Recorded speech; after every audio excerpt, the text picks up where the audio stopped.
Hello everybody, my name is Arjun Reddy, and today we're going to be talking about the adherence to CONSORT Guidelines and clinical trial registration in RCTs among the top 20 ophthalmology journals. The CONSORT statement was created in 1996 by Begg et al. That was published in JAMA as a means of grading randomized controlled trials for their methodological quality. Since that point, many journals have adopted the checklist as a means of standardizations of their published RCTs. In addition, journals have also adopted clinical trial registration prior to the start of a clinical trial to be able to prevent selective reporting among statistically significant results. This is also known as publication bias. For the purpose of our study, we look to investigate the editorial policies and enforcement of reporting guidelines among the top 20 ophthalmology journals.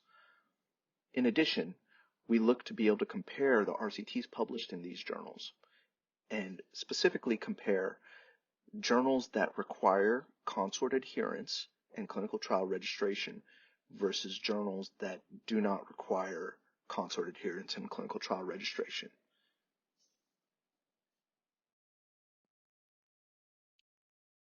For our methodology, we used Google H5 Index as a means of being able to find the top 20 ophthalmology and general medicine journals with the highest indices.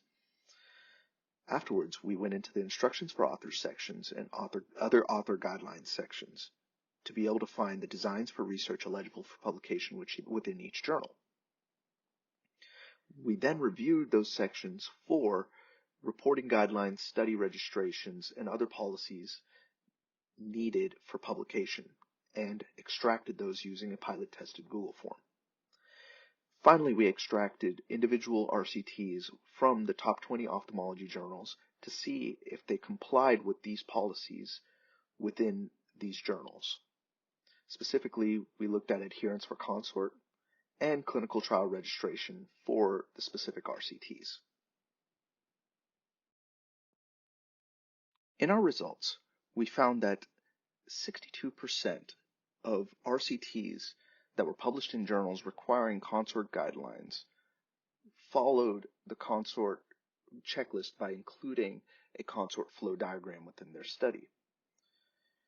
While that adherence is low, we also found that only 38% of journals recommending CONSORT guidelines included a CONSORT flow diagram. Among the RCTs within our sample, 75% of RCTs that were published in journals requiring trial registration reported their actual trial registration numbers. In contrast, 70% of the RCTs published in journals not mentioning trial registration requirements reported their trial registration numbers. Due to our findings of limited adherence to CONSORT guidelines and limited disclosures of prospective trial registration among ophthalmology RCTs, we propose that ophthalmology journals require CONSORT adherence and trial registration to better allow for adherence to higher methodological quality in Level 1 ophthalmology studies. We believe that this will result in higher quality data, allowing us to support clinical decision-making and improve patient care.